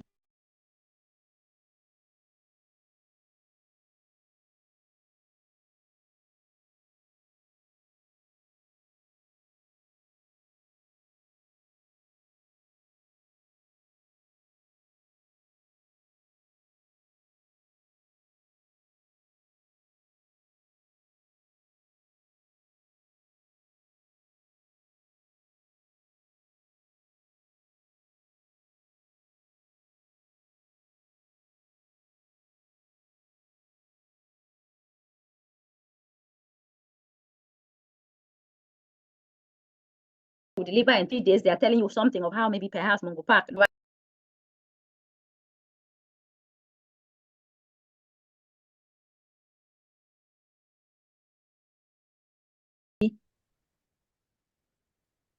Please, are we good? Yes, ma'am.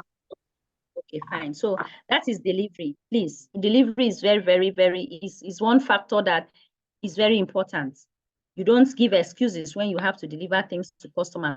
Or maybe you walk into, like, you are pharmacist, someone needs a drug, and you say, oh, we just ran out of stock. All this. And why it is very, very important in the pharmaceutical setting is that anything that has got to do with life, human life, that's why I respect pharmacists a lot, doctors, medical doctors, because human life is not something someone can just gamble because of lack of knowledge or of ignorance. Because ignorance cannot actually bring the person back from the other side of the world, of the planet. When person is gone, you can't come back as a result of ignorance. So in the pharmaceutical setting, it's even more dicey that we have to get the supply chain right. We have to do what we have to do right, because you deal with human life, you deal with human body, you deal with human health in general. So anything health is not to be joked with, because life has no duplicates. So that's why delivery is very, very important. Sourcing and all this, very, very important, especially to you as pharmacists and those of us that are not pharmacists as well. Okay, so let's see what we have going there. So after delivery, returns. Sometimes we have issues of people returning things. Maybe this is not what I wanted, this is not what I needed, you know, and you just quietly receive and follow due process. We have had issues where maybe people ordered for something and they are getting something else. It's not always good. It's not always, excuse me, it's not always palatable when people get something different. It's not always good. So they will have to return it. And when they are returning this thing, it doesn't call for abuses. Like some places, I've bought something before, and when you want to explain to them that, oh, this is not what I want, they want to return you, oh, the kind of, if you don't have good customer service agent, the kind of insults they will give at you, as in they'll throw at you for you returning something that you bought with your money. It's funny. It's sometimes funny. You treat customers with care. You treat them because they are why you are there.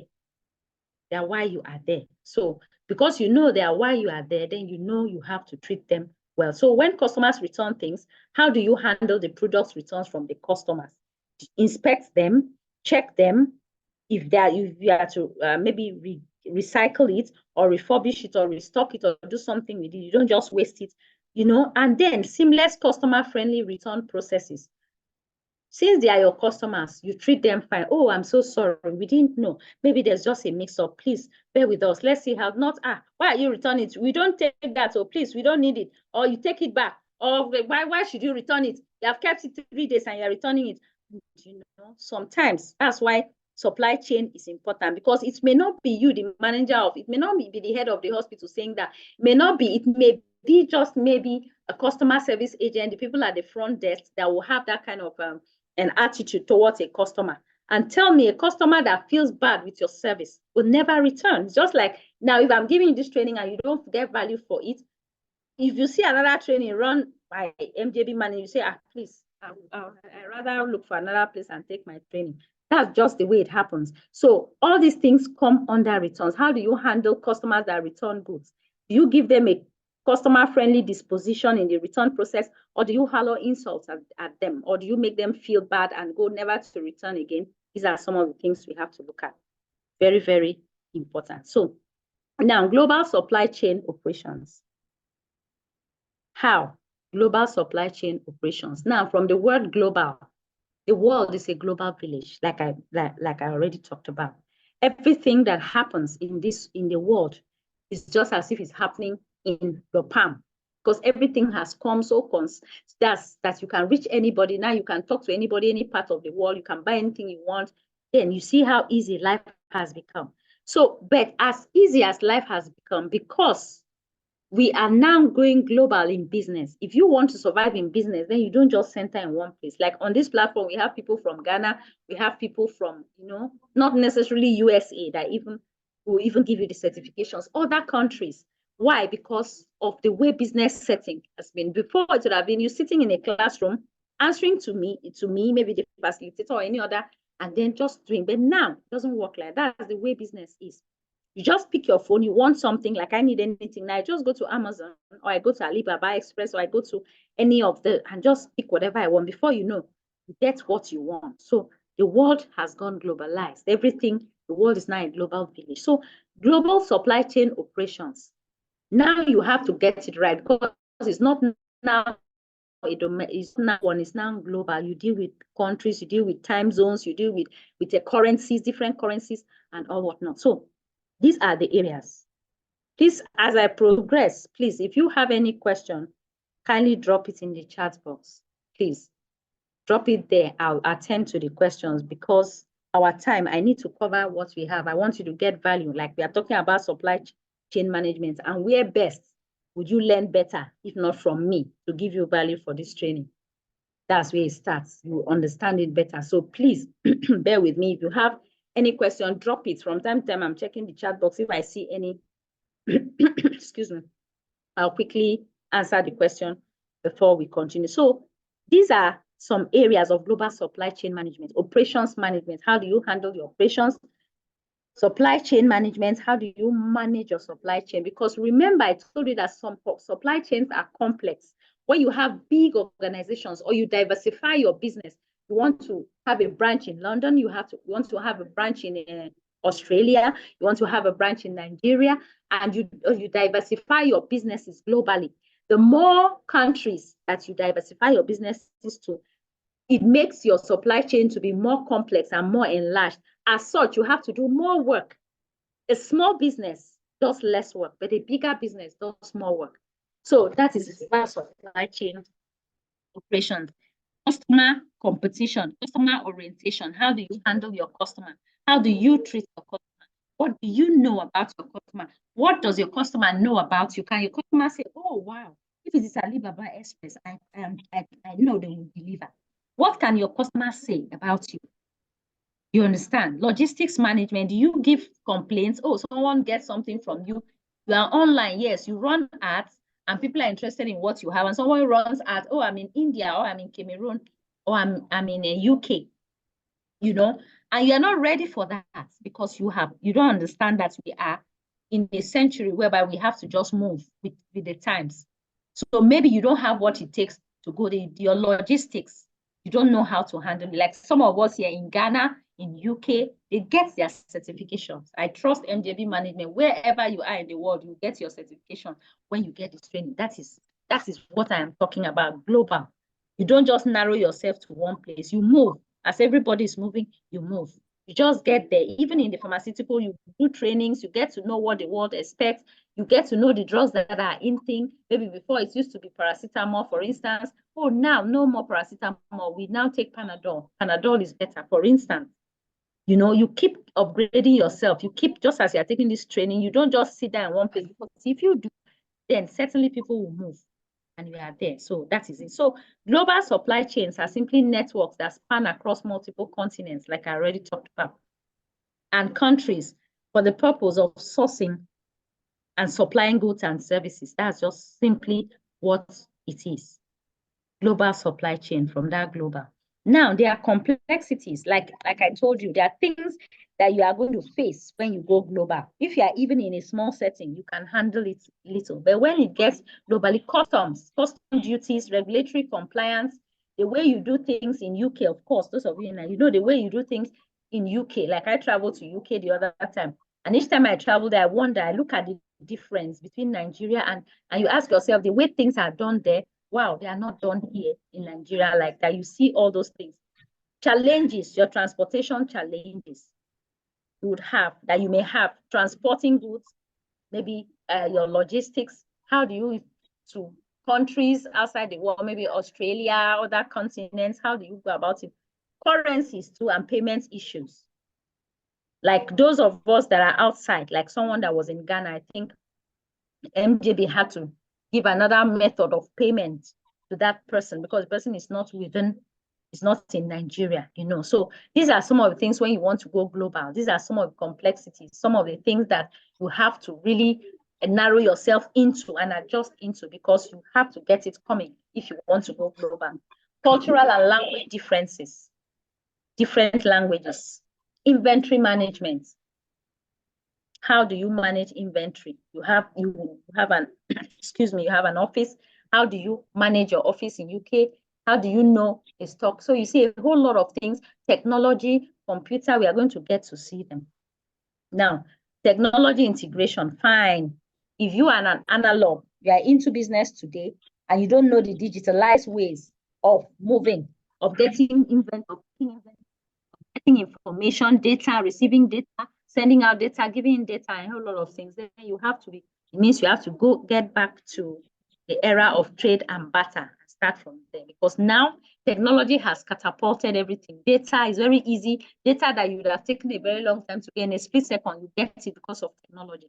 Now, Political and geographical risk as well. Suppliers management, how to handle your suppliers, how to manage them when you are going global, how to manage them.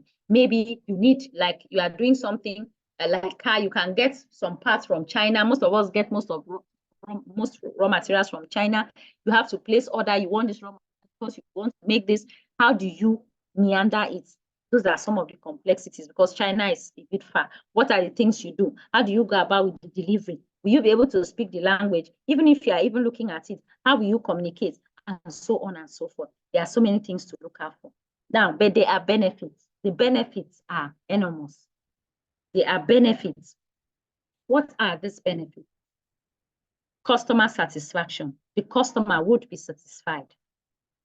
That's one thing. Benefits of global. To win your customer loyalty, you should deliver on time, the right quantity, quality, deliver on time. When you do that, then fine. If you decide to go global, know that not only going global, you have to deliver to your customers on time because customer satisfaction is key.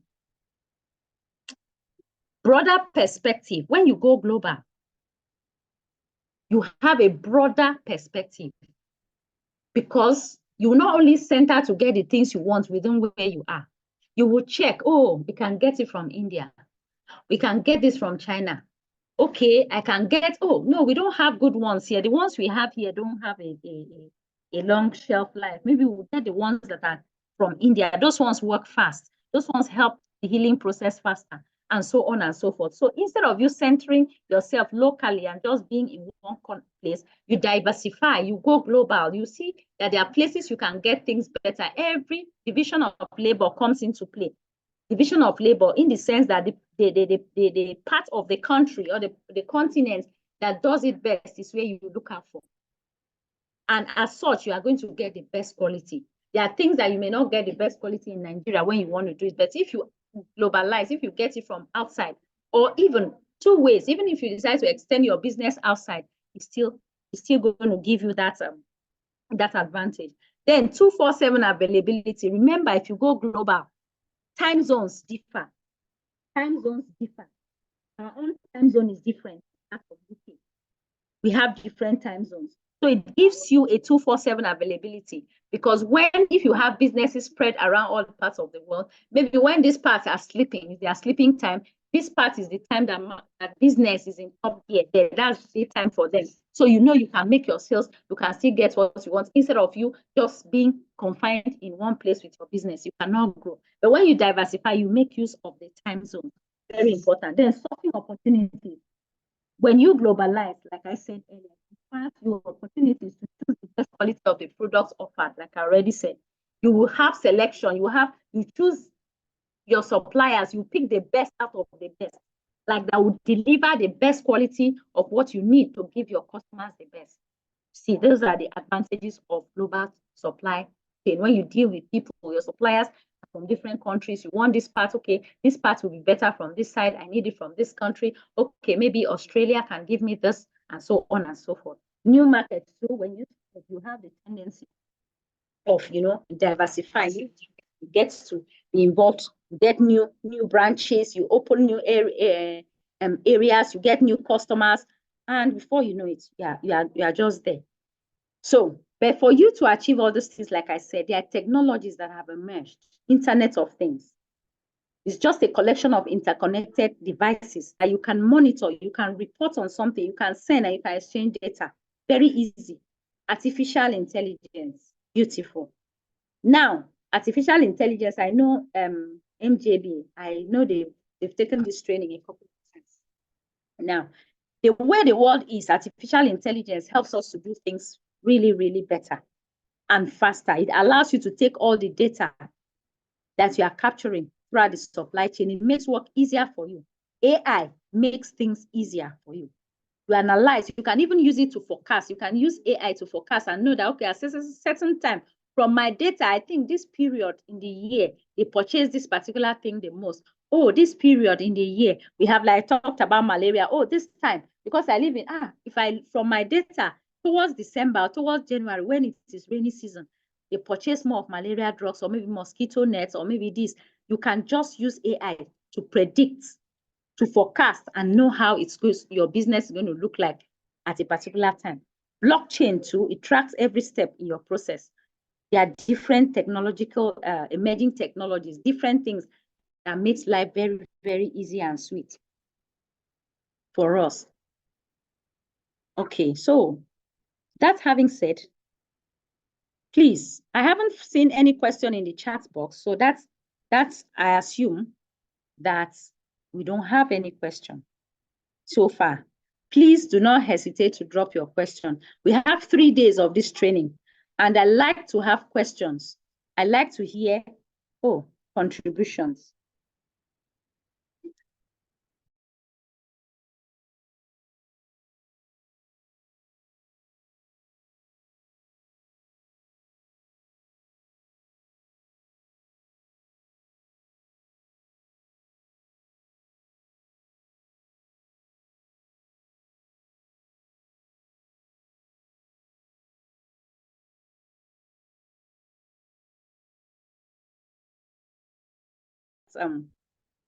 Two modules now.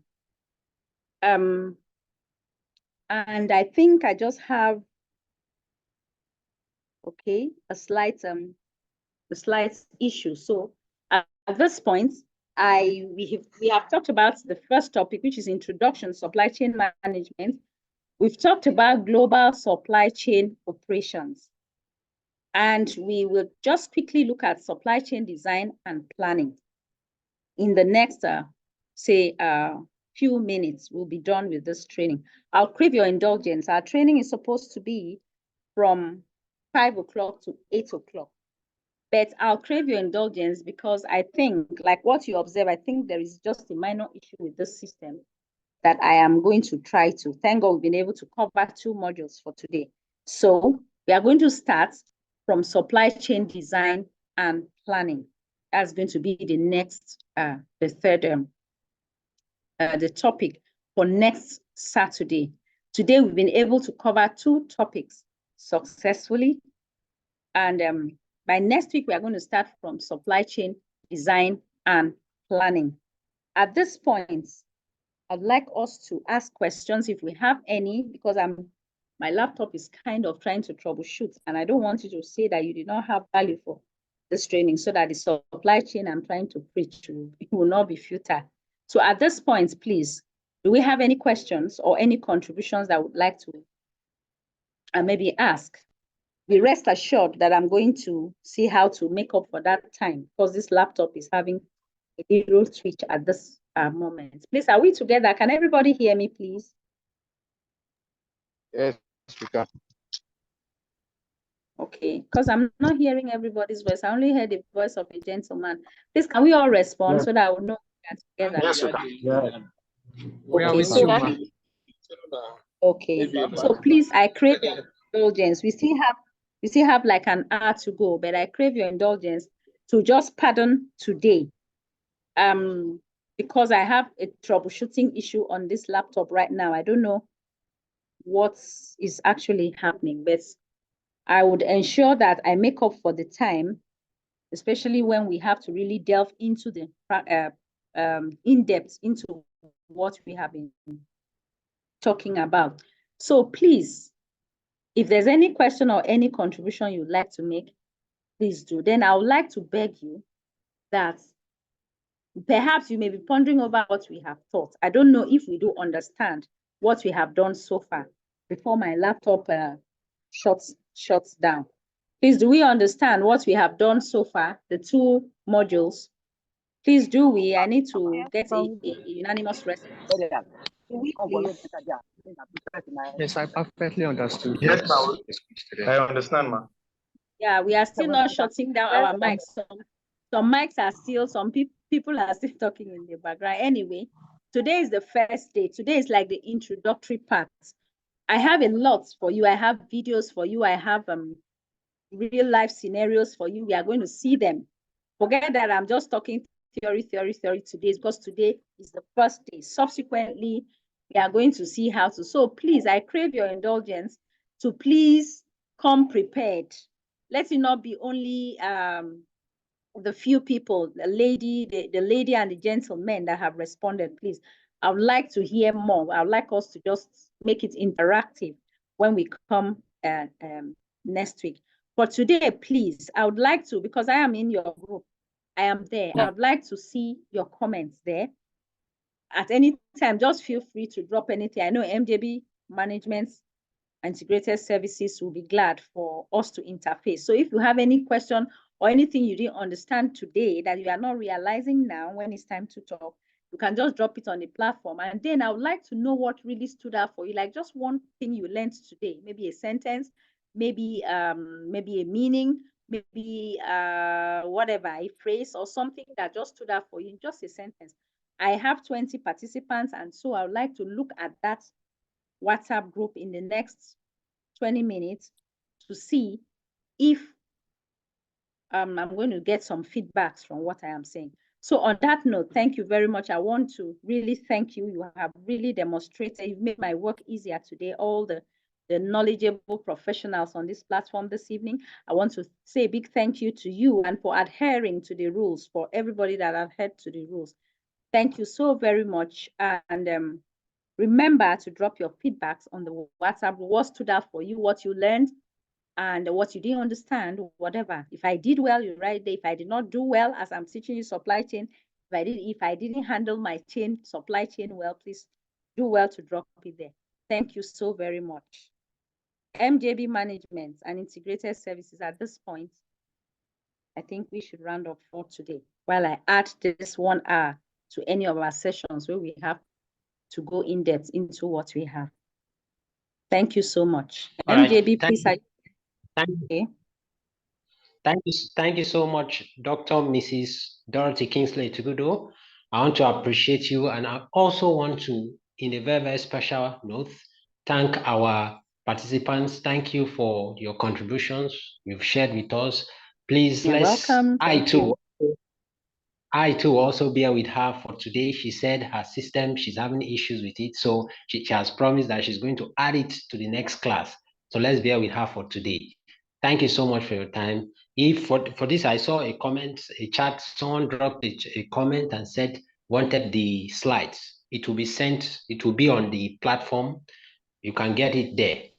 Thank you so much. Good night and have a lovely night rest. Thank you, sir. Thank you. Thank you, sir. Good night. Thank you. Thank you and good night. Good night.